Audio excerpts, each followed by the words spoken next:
I was here and I saw the emergency vehicles. I saw his shoes, his everything. I saw his over here. I saw blood. He couldn't describe anyone. They came up from behind him, and he said that very clearly.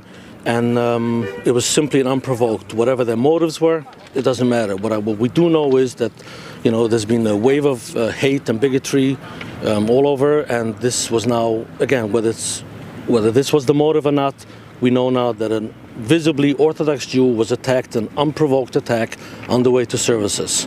Thankfully, this happened in front of a busy synagogue, so he was, caught in time, and with a quick response, Hatzolah paramedics were able to take him to the hospital. He's a member of the community. The family's been here for many years.